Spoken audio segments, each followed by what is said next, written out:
자, 위로 향하는 수직사고, 옆으로 향하는 수평사고, 이것을 우리 교회에다가 적용을 시키면 이런 겁니다. 여러분, 교회 처음 나올 때 어떤 사람이 교회를 처음 나오게 된 동기가요, 수직사고에 입각해서 하나님을 만나고 하나님을 체험하고 내 인생에 정말로 하나님이 계시구나, 하나님이 내 병을 고쳐주셨다, 하나님이 내 문제를 해결해 주셨다, 그래서 하나님이 정말로 계시구나, 하나님이 꿈을 통해서 계시를 통해서 어떤 방법으로든지 만나 주셔서 그것이 바탕이 돼서 교회에 나온 분들이 있고, 수평적인 사고로 어떤 사람의 사랑과 섬김이 감동스러워서 내가 좋아하는 친구가 있어서 그 사람 까닭에 교회에 나오는 경우도 있습니다. 그런데 여러분, 제 얘기를 끝까지 잘 들으셔야 됩니다. 사람 보고 나온 것은 잘못된 거고 앞에 것만 좋은 것이냐, 그 얘기가 절대 아닙니다. 자, 왜 그러냐? 하나님을 체험하고 하나님을 만나고 경험하고 교회에 나온 사람도 교회에 나와서 하나님을 만나고 하나님을 경험하고 성령은 받았지만 성도들하고 교제가 없고 성도들하고 사귐이 없으면 그 신앙이 고립된 신앙이 됩니다.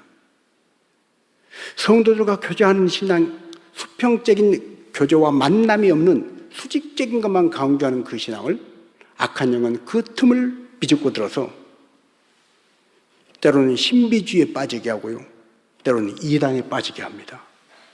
그리고 때로는 자기 착각 속에 주관적인 신앙관을 가지고 하나님 말씀을 통한 정상적인 균형 잡힌 신앙생활이 아닌 한쪽으로 치우친 신앙생활을 하게 합니다. 자, 반대로 정말로 친한 친구가 있고 나에게 헌신적으로 잘해주는 사람이 있어서 그 사람 따라서 교회를 나왔는데, 교회 나오면 재밌습니다. 교회 나오면 밥도 맛있고 내가 좋아하는 친구도 있고, 남학생들 같은 경우는 교회 가면 예쁜 여학생도 있고, 그래서 교회를 나옵니다. 안 빠지고 잘 나와요. 열심히 합니다.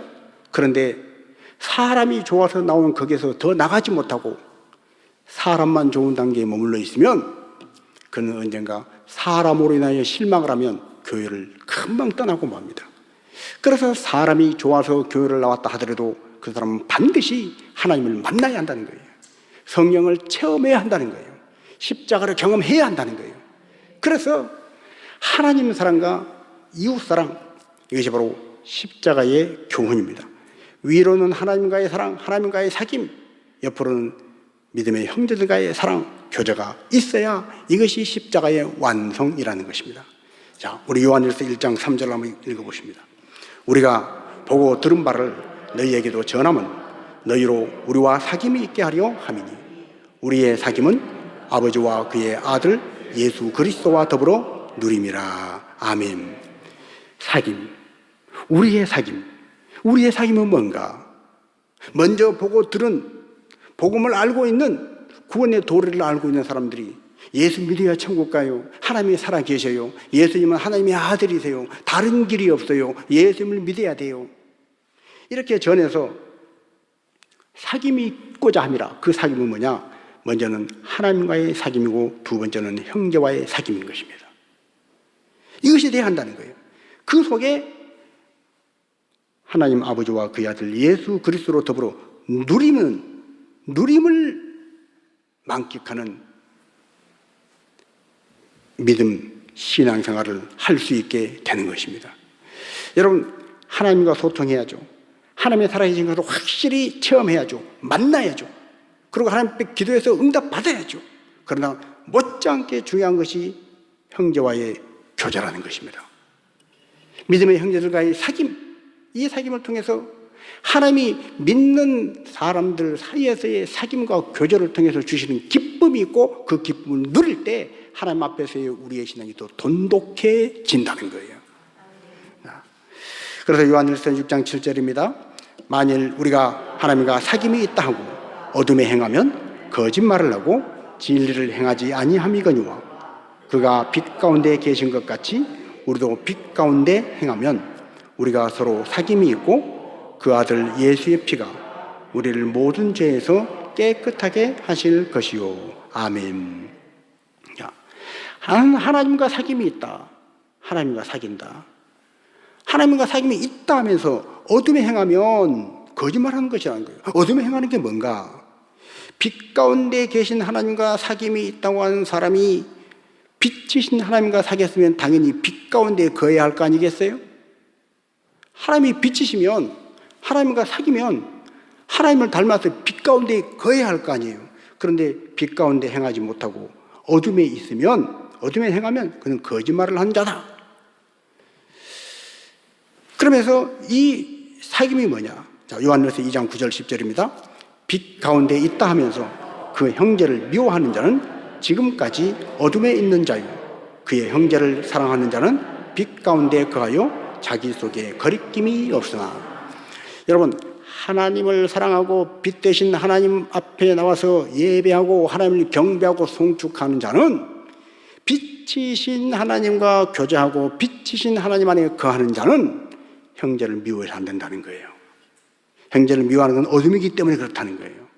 형제를 미워하지 말고 형제를 사랑하고 성도 간에 교제하고 믿는 사람 간에 서로 친교하고, 이것을 통해서 우리는 빛 가운데 거하는 자가 되어서 십자가의 사랑을 완성시키는 하나님의 사람이 된다는 거예요. 자, 그래서 우리는 성경이 말하는 이 두 가지 조화를 잘해야 합니다. 하나님을 믿되 하나님 믿는 형제 자매 좀 부족하고 마음에 들지 않아도 미워하지 말고 좀 용납하고 받아줘야 한다는 거예요. 여러분, 사람이 어떻게 100% 마음에 다 들 수 있습니까? 우리 그런 말 많이 하잖아요. 내가 낳은 내 자식도 내 마음에 쏙 안 들 때가 있는데 누가 내 마음에 쏙 들어요? 마음에 안 들 때 그걸 노골적으로 표현하지 말라는 거예요. 여러분, 하나님을 잘 믿는다는 것은, 빛이신 하나님과 사귐이 있다는 것은 나도 부족하고 저도 부족하다는 걸 인정을 하고 서로 용납하는 것입니다. 좀 마음에 안 들어도 노골적으로 표현하지 말고 좀 속이 상해도 좀 받아주고, 인사도 웃는 얼굴로 밝게 안녕하세요, 안녕 하고 인사를 해야지. 마음에 안 든다고 인사도 안 하고 얼굴 찌푸리고, 이것은 형제를 미워하는 것이고, 그것은 어둠에 있는 것이고, 그것은 하나님을 사귐다고 하는 그 말, 빛이신 하나님과 사귐이 있다고 하는 이 수직관계조차도 거짓말로 만든 것이라는 거예요. 그래서 우리는 성경이 말하는 이 두 가지를 잘 조화시켜야 합니다. 자, 이제 요한일서 2장 9절의 말씀처럼 노골적으로 형제를 미워하는 자는 지금까지 어둠에 있는 자다. 하나님과의 사귐, 하나님을 믿는다고 하지만 잘못 믿고 있는 것이다 하는 것을 아주 대놓고 직접적으로 말씀을 하고 있습니다. 자, 요한일서 4장 20절 21절을 보시면 더 노골적입니다. 같이 한번 있습니다.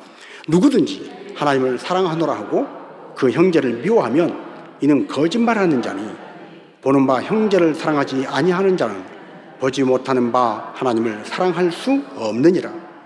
우리가 이 계명을 주께 받았나니 하나님을 사랑하는 자는 또한 그 형제를 사랑할지니라. 아멘. 여러분, 하나님을 사랑한다면, 하나님을 사랑한다는 건 하나님을 믿는다면 형제를 미워하지 말라는 거예요. 형제를 정죄하지 말라는 거예요. 나도 부족하고 나도 흠이 있고 상대방도 내가 부족한 것처럼 그도 흠이 있고 부족함이 있는 것입니다. 못마땅한 것이 있을 수 있습니다. 마음에 안 드는 걸 100%를 다 내쳐버리면 이 세상 어느 누구하고도 교제할 수 없습니다. 자식들 호적에서 이름 다 뽑아야 합니다. 부부간에 다 이혼해야 합니다. 같이 살 사람이 없어요. 마음에 안 들지만, 속이 상하지만, 그래도 웃는 얼굴로 인사를 건네고 배려하고 참아주고, 가끔 내가 화를 참지 못해서 폭발할 때도 있지만 그걸 다시 또 회개하고 돌이키고, 그것이 바로 하나님을 믿는 사람들의 모습이라는 거예요. 하나님을 사랑하는 자는 또한 그 형제를 사랑할지니라. 여러분, 십자가를 그냥 보지 마십시오. 하나님을 사랑하는 자는 또한 그 형제를 사랑할지니라. 처음 믿음 생활을 시작할 때 사람이 좋아서 교회를 나왔고, 나에게 잘해주는 친절한 사람, 그 사람 너무 감사해서 교회를 나왔다 하더라도 사람 보고 교회에 나온 그 발걸음이 교회 안에서 하나님을 반드시 만나고 성령을 체험해야 하듯이, 하나님을 정말로 마음속에 모시고 믿는 사람은, 하나님이 살아계신 것을 확실히 믿는 사람은 교회에 나와서 믿음의 사람들과 서로 교제하고 사귀면서, 마음에 드는 사람만 내 사람이다 그러지 말고, 마음에 들지 않는 사람도 미운 놈 떡 하나 더 준다고, 마음에 들지 않고 맞지 않은 사람하고도 좀 어색하지만 불편하지만 어울려 사는 그 훈련을 통해서 우리의 믿음이 건강한 믿음으로, 하나님 기뻐하시는 성경적인 믿음으로 자라간다는 거예요. 그래서 이스라엘은 하나님을 정말로 잘 만난 사람, 제대로 믿는 사람은 어린 아이에서부터 노년에 이르기까지 나이와 상관없이, 주인이냐 종이냐 신분에 상관없이, 남자냐 여자냐 성별에 상관없이 하나님 안에서 하나된 가족임을 보여줬습니다. 여러분, 에스라가 포로 생활에서 돌아왔을 때 이스라엘 민족을 수문학 광장에 모으고 부흥회를 했습니다. 오늘 우리식으로 표현하면 부흥회예요. 수문학 광장에 모인 그 이스라엘 백성들은 어른들만 모인 게 아니에요. 어린 아이도 모였어요. 주인만 모인 거 아니에요. 종들도 모였어요. 어린 애들 온다고, 야 애들은 저리 가라, 그런 말은 없었어요. 우리가 한 달에 한 번씩 온 세대 예배를 드립니다. 온 세대 예배 효과가 있나 없나 이렇게 생각하지 마시고, 왜 담임 목사가 온 세대 예배를 고집을 할까? 무슨 뜻인가? 무슨 취지인가? 이미 말씀드렸잖아요. 어린아이서부터 할아버지 할머니 온 세대가 한 자리에 모여서 애들이 알아들을 수 없는 어려운 말, 어른들 예배에서 뭔 말인지 몰라요. 모르는 그 말을 듣다 보면 어른하고 엄마 아버지 할머니 할아버지하고 같은 말씀을 듣다가 그가 우리와 동일한 믿음이 그 안에 자리 잡아서 우리와 소통하고 말이 통하는 사람이 된다는 거예요. 이것이 바로 온 세대 예배의 취지입니다. 여러분, 깐난에 이제 누워서 젖병만 빠는 그런 깐난에 단계를 벗어나고 아장아장 걸어다니면서 말을 배우기 시작할 때부터는 어른 예배 같이 가끔히 들으는 것이 유익합니다. 유대인들이 그렇게 했다는 거예요. 수문학 광장에 모인 유대인들은 어린아이부터 어른에 이르기까지 남녀 노소 상관없이 다 한자리에 모여서 학사 에스라가 읽어준 하나님의 율법을 들었어요. 여러분, 그 율법을 들을 때 어떤 사람은 와, 하나님 말씀이 이런 말씀이구나 가슴이 시원해지면서 알아듣는 사람도 있을 것이고, 어떤 사람은 저 말이 뭔 말인지 잘 모르겠다는 사람도 있었을 것이고, 어른들은 맞아, 하나님이 그렇게 말씀하셨구나, 모세를 통해서 그렇게 말씀하셨구나, 이런 사람도 있을 것이고, 어린 애들은 모세가 누구래? 몰라. 너는 아냐? 나도 몰라. 그러면서 뛰어다니면서 그런 말을 들었을 수도 있습니다. 그러나 그것이 놀라운 부흥을 가져왔다는 거예요. 또한 미스바에 사무엘이 온 이스라엘을 다 모이게 합니다. 온 이스라엘은 다 모여라. 이런 핑계 저런 핑계, 바쁘다, 어리다, 나는 종이다, 나는 자유가 없다, 이런 핑계 대지 말고 무조건 모여라. 그래서 미스바에 다 모였던 그들이 사무엘과 함께 온 밤을 하나님 앞에 기도할 때 이스라엘의 놀라운 부흥이 찾아온 줄로 믿습니다. 오늘 우리 교회가 이런 교회가 되기를 축복합니다. 어린아이부터 어른까지 한자리에 모여서 같은 생각, 같은 말, 같은 뜻을 가지고 같은 말씀을 듣고 같은 기도 제목을 가지고 기도할 때 하나님은 우리 교회를, 이스라엘 공동체가 수백 년, 수천 년이 지나도 야훼 하나님, 이 여호와 하나님을 믿는 그 신앙에서 벗어나지 않고 유대인의 정체성을 유지해왔던 것처럼 행복한 교회, 우리 한 가족을 통해서 천국 백성으로, 하나님의 택한 백성으로 그 정체성을, 세월이 흐르고 세상이 바뀌어도 요동하지 않고 변하지 않는 하나님의 자녀의 그 놀라운 축복으로 우리 교회에 안겨주시고, 그 축복은 가정가정마다 흘러들어서 하나님 주신 참 복으로 임하게 될 줄로 믿습니다. 이를 위해서 우리는 기도해야 합니다. 수직사고, 수평적인 사고, 균형을 잡아라. 성경이 말씀하는 이 말씀을 받아들여서 우리는 여기에 충성해서 나가야 한다는 거예요. 여러분, 사람은 우리를 실망시킬 때가 있습니다. 그렇습니다. 사람은 실망스러울 때가 있습니다. 여러분, 지금까지 태어나서 사는 동안에 단 한 번도 여러분을 실망시키지 않은 분이 계신가요? 아니, 하나님 말고. 아유, 우리 남편은 안 그래요. 글쎄요, 저는 참 물음표입니다. 우리 아내는 안 그래요. 아니요, 참 물음표입니다. 우리 자식은 안 그래요. 아유, 물음표입니다. 여러분, 아무리 끈끈한 친구 사이, 부부 사이, 부모 자식 관계도 때로는 남도 주지 않는 상처를 줄 때가 있어요. 이것이 인간이에요. 이것이 사람이에요.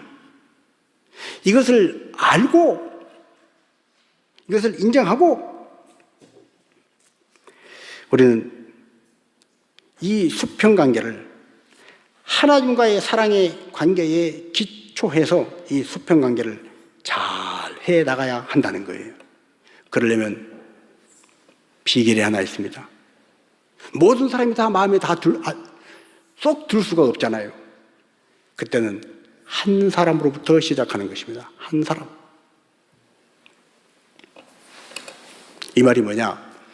여러 사람이 모였을 때 모인 사람이 다 마음에 들 수는 없어요. 그 중에 나하고 마음에 드는 사람이 어제는 싸웠을지라도 오늘은 화해해서 오늘은 사이 좋은 그 사람이 있어요. 그 좋은 관계 속에 그 사람을 통해서 나머지 공동체 전체도 나와 좋은 관계를 맺어가도록 선한 영향력을 넓혀 가라는 거예요. 예를 들어서 저와 제 아내가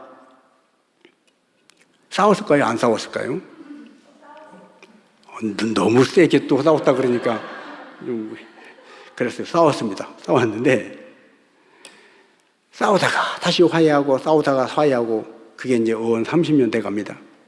그런데 제가 깨달은 게 하나 있어요. 둘이 있을 때 싸우면 안 되겠더라고. 누가 옆에 있어야 됩니다. 예를 들어서 뭐가 의견이 안 맞아서 주거니 받거니 할 때 저희 어머니가 옆에 계시다가 아유 왜 그래야? 그래서 이제 저희 어머니는 초반에는 무조건 제 편을 들었어요. 제 아내에게 좀 쉽게 표현하면 너 시집 잘 온 줄 알아라. 대한민국에 이렇게 잘난 남자가 어디 있냐. 이렇게 말했던 분이 세월이 흘러서 지금은 완전히 바뀌었습니다. 지금은 세상에 대한민국에 이렇게 훌륭한 사모가 어디 있다고 유목사 지금 뭐 하는 거냐고 지금. 그러면 안 돼.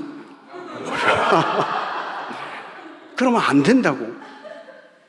이렇게 옆에 있는 거 중재자가 있으면 싸움이 격화되지 않고 어느 정도 몇 번 왔다 갔다 하다가 정리가 되는 거예요. 심지어는 우리 애들이 막 커갈 때 한 번은 둘이 시험 기간이라 저희와 동행할 수 없고 둘이만 집에 남아 있어야 될 때가 있었습니다. 그때 저희 엄마가 애들한테 애들아 싸우지 말고 엄마 아빠 없는 동안에 싸우지 말고 싸우면 안 돼. 큰일 나. 특별히 작은 애에게 정훈아 너는 형하고 한 살밖에 차이가 안 나니까 둘이 싸우면 큰일 나. 말해줄 사람도 없고. 이 애가 하는 유명한 말이 있어요. 우리 안 싸운 지 오래됐어요. 엄마 아빠나 싸우지 말고 잘 갔다 오세요. 그래서 정말로 그 말을 듣고 생각을 해봤더니 저희 부부가 막 뭔가 말다툼이 일어나려고 그럴 때 이 아이가 옆에서 아빠 왜 그래요? 엄마 왜 그래요? 한마디 툭 하고 들어올 때 부부싸움이 올라가려고 그러다가 탁 식었던 적이 있습니다. 그래서 한 사람이 중요한 것입니다. 여러분, 이 세상에 많은 여인들이 있지만 모든 여인들이 나를 보고 매력도 없고 내 스타일도 아니고 별로다 그래도 내가 정말로 관심 있는 여인, 내가 사랑하는 그 여인이 나는 당신이 좋아요. 당신은 딱 내 스타일이에요. 그 말을 해주면 그 말 때문에 다른 수많은 여인들이 뭐라 그러든 그건 상관이 없는 거예요. 내가 좋아하는 내가 정말로 귀히 여기는 그 한 사람이 나의 가치를 인정해주고 나를 사랑해준다는 그 힘, 그 힘으로 나머지 100명 중에 99명의 여인이 나를 싫어해도 나를 좋아해 주는 그 한 명의 여인, 내가 사랑하는 그 여인이 나를 좋아해 주는 그 힘으로 우리는 세상을 살아가는 것입니다. 그러다 함석헌은 그 사람을 가졌는가라는 시에서 제가 몇 번 인용했지만 참 그 시가 좋지 않아요? 온 세상이 나를 버려 내 마음 외로울 때에도 저 마음이야 하고 믿어줄 그 사람을 그대는 가졌는가? 탔던 배 꺼져갈 때 구명정 서로에게 양보하며 너만은 제발 살아다고 할 그 사람을 그대는 가졌는가? 구말리길을 떠나가며 처자식을 내맡겨도 미안치도 않고 부담도 되지 않는 그 사람, 그 한 사람을 그대는 가졌는가? 여러분, 한 사람이 중요합니다. 여러분, 그 한 사람을 가졌습니까? 이렇게 질문하면 큰일 났네. 난 함석헌 말하는 그 한 사람이 없는데. 아니요, 걱정할 필요가 없습니다. 성경은 예수님이 우리에게 그 한 사람이 되어 주셨다 말씀합니다. 요한복음 15장 13절부터 15절 재밌습니다. 사람이 친구를 위하여 자기 목숨을 버리면 이보다 더 큰 사랑이 없나니 너희는 내가 명하는 대로 행하면 곧 나의 친구라. 이제부터는 너희를 종이라 하지 아니하리니 종은 주인이 하는 것을 알지 못함이라. 너희를 친구라 하였노니 내가 내 아버지께 들은 것을 다 너희에게 알게 하였음이라. 아멘. 여러분, 친구라는 것이 뭐냐? 친구. 이 친구라는 것은 단순한 벗하고 다릅니다. 배움의 길에서 배움의 뜻이 같은 벗, 참 중요합니다. 벗보다도 친구가 더 중요합니다. 또 동무, 같은 길을 같이 동행하는 동무보다도 친구가 더 중요합니다. 왜 그럴까요? 친구란 뜻이 뭘까요? 친구는 친구를 위해서 목숨을 내어 주기까락입니다. 자, 사람이 친구를 위하여 자기 목숨을 버리면, 그런데 예수님께서 말씀하십니다. 요한복음 10장 14절 15절입니다. 나는 선한 목자라. 나는 내 양을 알고 양도 나를 아는 것이 아버지께서 나를 아시고 내가 아버지를 아는 것 같으니 나는 양을 위하여 목숨을 버리노라. 아멘. 예수님은 예수님의 양인 저와 여러분을 위해서 우리를 이제부터 내가 너희를 종이라 하지 아니하고 친구라 하리라 하신 그 예수님이 친구된 우리, 양인 우리를 위해서 뭘 주셨다고요? 목숨을 버리셨다는 거예요. 목숨을 주셨다는 거예요. 친구를 위하여 목숨을 내주신 우리의 진정한 친구, 온 세상이 없어져도 변하지 않을 우리의 영원한 친구, 그분이 바로 예수님이시라는 거예요. 그래서 우리는 이미 그 한 사람을 가진 줄로 믿습니다. 자, 이제 그렇다면 사람이 좀 마음에 들지 않고 불편해도, 어색해도, 어색한 그 자리, 불편한 그 자리, 진정한 친구 되신 예수님과 함께 그 자리에 한번 들어가서 어색함을 물리치고 불편한 걸 물리치고 형제를 미워했던 미움을 걷어내고 어둠을 걷어내고 이제 좀 사랑하면서 빛으로 예수님과 함께 한 걸음 한 걸음 더 나아가야지 않겠습니까? 이것이 바로 십자가의 사랑을 완성하는 성도의 삶의 자세입니다. 우리는 이 예수님이 우리를 위하여 목숨을 내주신 이것, 베드로전서 3장 18절 말씀을 통해서 예수님이 왜 우리를 위해서 목숨을 내주셨나? 자, 같이 한번 읽습니다.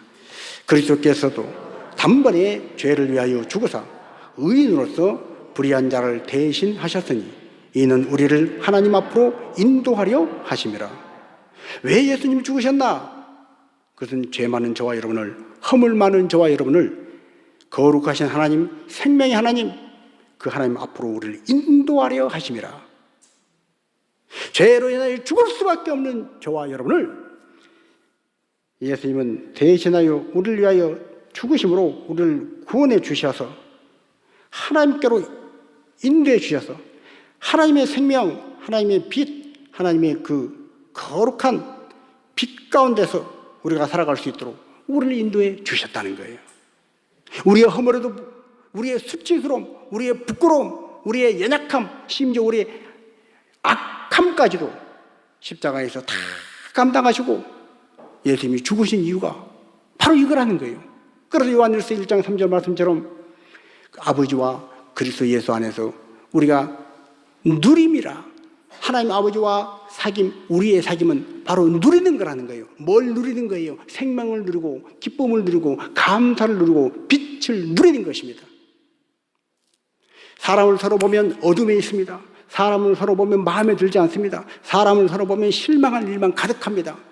그런데 예수님이 나의 친구가 되어 주셔서 나를 위해서 목숨을 내주신 예수님과 달리 우리는 그 실망을 걷어내고 그 어둠을 걷어내고 빛 가운데로, 사랑 가운데로, 화목한 가운데로 나아가서 하나님의 거룩한 몸된 교회의 구성원으로 형제를 사랑하는, 그래서 이웃을 사랑하고 내 이웃을 내 몸과 같이 사랑하는 자가 되어서 나를 사랑하여 자기 몸을 내주신 예수님의 그 사랑에 합하여 십자가를 완성하게 되는 것입니다.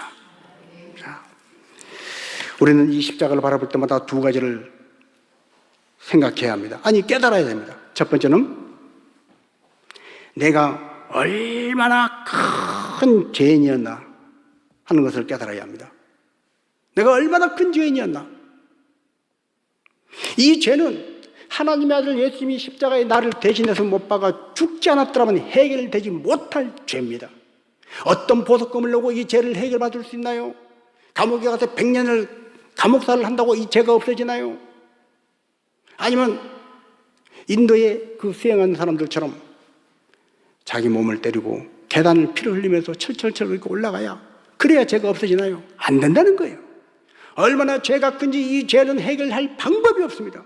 그래서 우리는 지옥 갈 수밖에 없었는데 십자가는 나의 그 큰 이 어찌할 수 없는 큰 죄를 해결해 주셨다는 거예요. 내 죄가 얼마나 큰지, 내가 얼마나 큰 죄인인지 하나님의 아들이 못 박혀 죽으신 십자가 없이는 이 죄가 해결될 방법이 없어서 하나님은 예수님을 이 땅에 보내신 줄로 믿습니다. 또 하나 우리는 십자가를 바라볼 때 우리는 내가 얼마나 큰 사랑을 받은 자인가 하는 걸 깨달아야 합니다.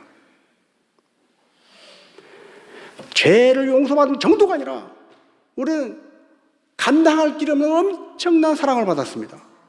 요한복음 1장 12절 말씀처럼 하나님의 자녀의 권세를 주셨다는 거예요. 이게 말이 됩니까, 여러분? 어느 날 왕이 와서 우리한테 찾아와서 고생했다. 사실은 네가 내 아들이다. 그럼 얼마나 깜짝 놀라겠어요? 여러분들은 별로 안 놀라시는 모양인데 저는 어릴 때 초등학교 때 언젠가 한번 말씀드렸지만 집에서 되게 혼이 나가지고 쫓겨났습니다. 그리고 혼자 밤하늘의 별을 보면서 생각을 하는 거예요. 나는 이 온 우주의 왕의 아들이야. 근데 잠깐 이 지구에 파송을 받았어요, 지금. 그리고 하필이면 이 여수, 이 시골, 이 조그만 집에 내가 와가지고 이 아버지, 이 어머니 사이에서 태어나서 지금 시련을 받고 있어. 단련을 받고 있어, 지금. 때가 되면 우리 진짜 아버지가 올 거야.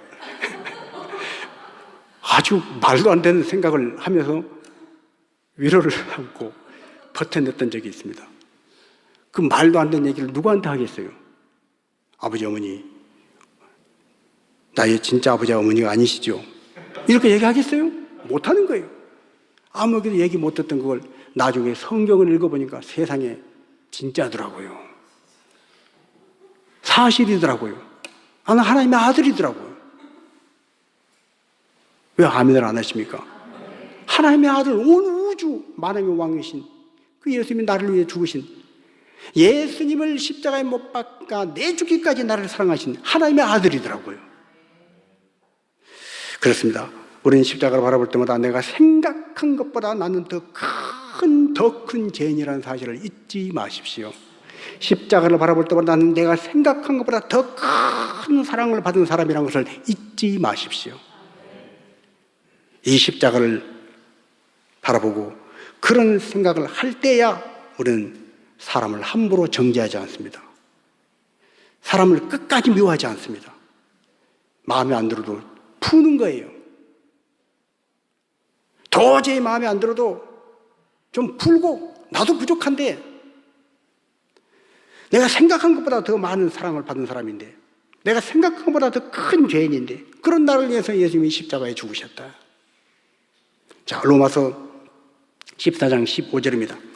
만일 음식으로 말미암아 네 형제가 근심하게 되면 이는 네가 사랑으로 행하지 아니함이라. 그리스도께서 대신하여 죽으신 형제를 네 음식으로 망하게 하지 말라. 아멘.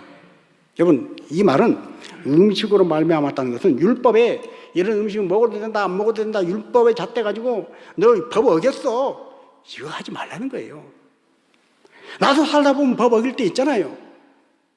그것 가지고 종주먹을 대고 행적을 근심하게 만들고, 그건 사랑으로 행하는 것이 아니지 않느냐 하는 것입니다. 그 형제는 누구라는 거예요? 내가 마음에 들지 않고 내가 보기에 부족한 그 형제, 내가 보기에 허물이 많은 그 형제가 그리스도께서 대신하여 죽으신 형제라는 거예요. 그렇게 귀한 형제를 네가 왜 음식으로 망하게 하느냐는 거예요. 여러분, 우리가 이 십자가를 붙잡고 정말로 그렇구나, 사람을 함부로 판단하지 말아야 되겠구나, 함부로 정죄하지 말아야 되겠구나. 우리 교회에서도 아니 저 권사님 왜 저럴까, 저거 율법 어긋난 거 아닌가, 함부로 판단하지 말라는 거예요. 무슨 사정이 있겠지, 무슨 사연이 있겠지. 저 집사님 왜 저래, 이해가 안 되네. 이해 안 되는 건 당연합니다. 이해하려고 그러지 말고 사랑하려고 하십시오. 그래야 교회가 하나가 되는 것입니다. 우리 목사님은 왜 저렇게 할까, 이해가 안 돼. 이해 안 되는 건 당연하죠. 이해하려고 그러지 말고 무슨 뜻이 있겠지. 교회가 그럴 때 평안하여 든든히 서 가는 것입니다. 우리는 그럼에도 불구하고 여전히 사람 때문에 힘들어합니다. 왜 그렇습니까? 육신의 눈에 보이는 건 사람만 보이기 까닭입니다. 육신의 눈에, 영이신 하나님은 눈에 안 보여요. 그래서 거치는 것은 사람입니다.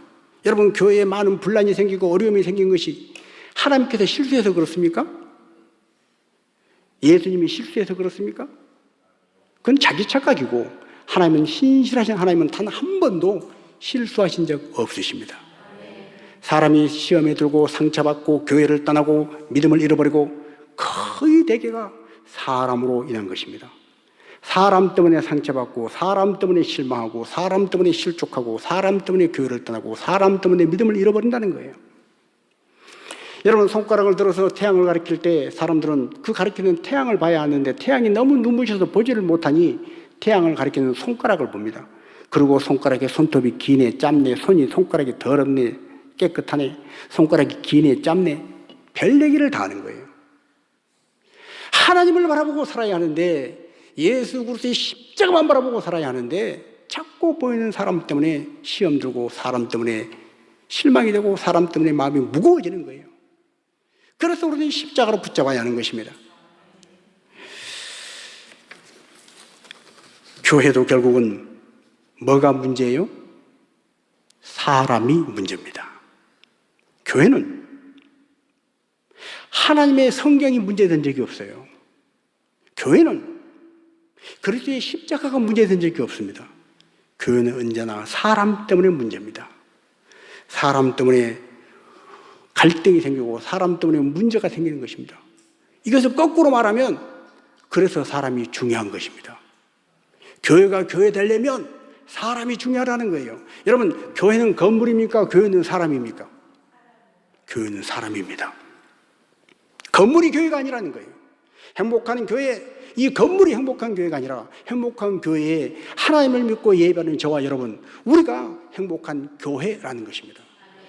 건물이 깨끗하고 건물이 휘황찬란하고 건물이 화려한 그것이 중요한 게 아니라 우리 마음이 하나님 보시기에 합당한 마음이 되고, 우리의 생각이 하나님 보시기에 말씀으로 말미암은 진리의 생각이 되는 것, 서로 부족하고 서로 허물이 있는 거 인정하면서 용납해주고 받아주고, 넘어지고 깨질지라도 십자가 붙잡고 끝까지 함께 가려고 손을 붙잡는 저와 여러분, 우리가 바로 행복한 교회라는 것입니다. 그래서 사람을 얻는 자가 천하를 얻는다는 말이 있습니다. 여러분, 아무리 장사하는 사람들이 좋은 물건을 갖다 놔도 사람하고 관계가 거래처하고 손님하고 관계가 좋지 않으면 그 좋은 물건이 팔리지가 않는 거예요. 아무리 실력이 있는 사람이 정치를 해도 전략 전술을 잘 짜도 사람하고 관계가 끊어지면 그 정치인의 생명 끝나는 것입니다.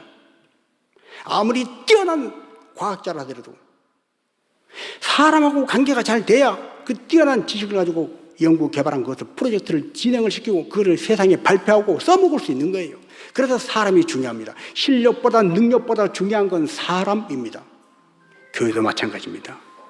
여러분, 교회 여러 가지 건물 입지 조건, 재정, 전통 여러 가지 그런 것 때문에 교회가 서고 꺼지는 게 아니라 교회는 사람으로 인해서 저와 여러분 사람 한 사람 한 사람을 통해서 건강한 교회, 하나님 기뻐하시는 교회, 부흥하는 교회, 성장하는 교회가 되느냐 마느냐가 거기서 결정이 되는 것입니다.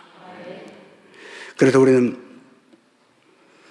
좋은 교회 되기 위해서 우리 교회가 정말로 하나님 보시기에 명품 교회가 되기 위해서 오늘 우리 한번 하나님 앞에서 고백하고 작은 다짐을 한번 해보시기 바랍니다.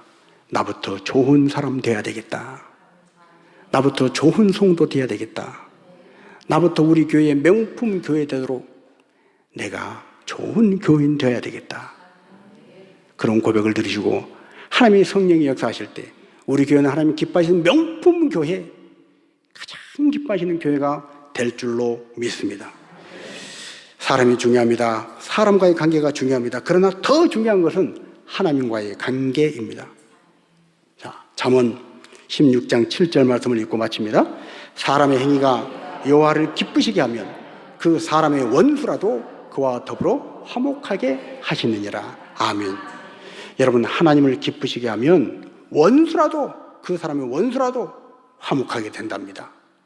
사람 때문에 실망할 일 많고 사람 때문에 상처받고 사람 때문에 답답한 일 많지만 하나님과의 관계가 잘 될 때 그 사람과의 관계를 풀어주신다는 거예요. 오늘 이 말씀을 붙잡고 하나님 그렇습니다. 사람이 정말로 중요합니다. 교회도 그렇습니다. 가정도 그렇습니다. 직장도 그렇습니다. 직장에 출근해서 직장 상사 동료들 사람이 좋아야 직장에 출근할 맛이 나죠. 꼴보기 싫은 사람이 있으면 출근하기가 싫은 거예요. 사람이 중요합니다. 그러나 그 사람보다 더 중요한 것은 하나님과의 관계입니다.